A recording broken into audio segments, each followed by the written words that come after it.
This is ZNS Total Sports, brought to you by Fourth Terrace Diagnostic Center.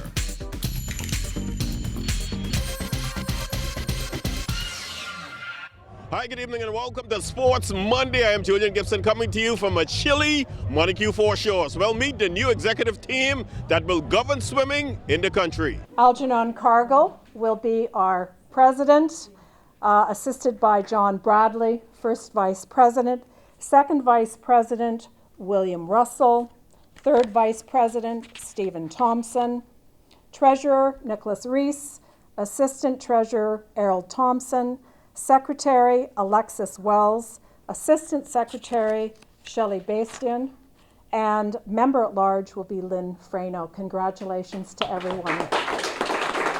And everybody knows by now the Miami Dolphins, they lost yesterday. So what's going on in the Commonwealth American Football League right here in the 242?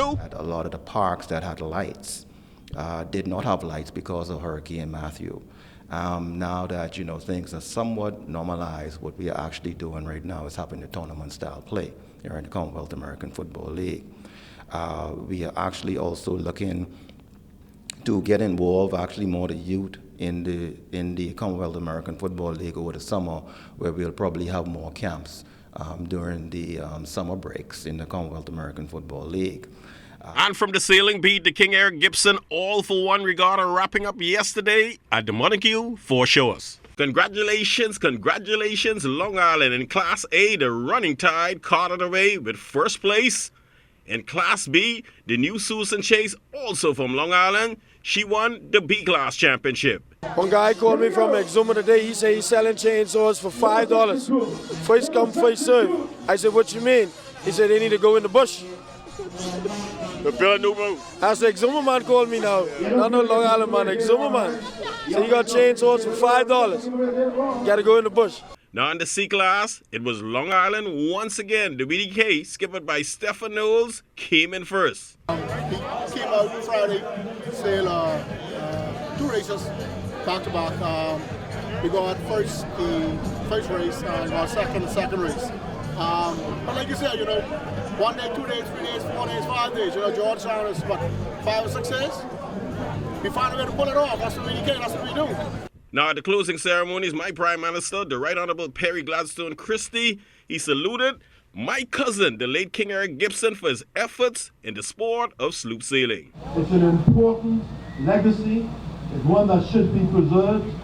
It began in a place in the southern Bahamas called Mason's Bay and ended up here in New Providence for a man who entertained the world, diverse professions, entertainment, business, all sail making.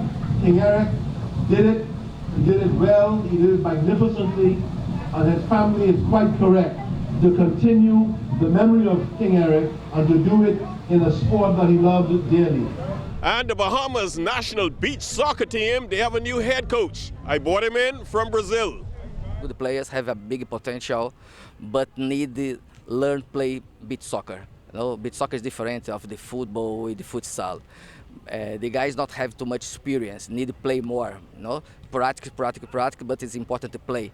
So this weekend is very good for us because we will play 3 games, 2 games against Switzerland, and 1 game against Turkey and Caicos. So it's a good experience for us and for me, evaluation the team. Short space of time to get the team ready for the big event. Could you get them ready, and how successful you think they could be? Yes, it's difficult because just 2 months, 1 month, 45 days, in the practice, it's not easy. But we will try. The qualify is good for us because we will play 6 games there. It's very important for us, play 6 games in 1 week. This is fantastic for us. For practice to the World Cup, our main goals is play well in high level in the World Cup. And finally in sports, the B3As did something that many Bahamians didn't do. They brought in the new year in church. Now for B3A's president, it's all about 60 years of celebrations. Historically and within the 65 years of existence, the B3As has been able to, with the prowess of our athletes and coaches, to lift this small nation to global prominence. We have shown the international community that our federation is among the top echelon federations in the world in executing and hosting world-class events to the highest standards in track and field. Well, that's all the time for Sports Monday. Once again, I'm Julian Gibson. Special thanks to my cameraman, Randy Knowles. Stay tuned. The Bahamas Tonight continues after the break.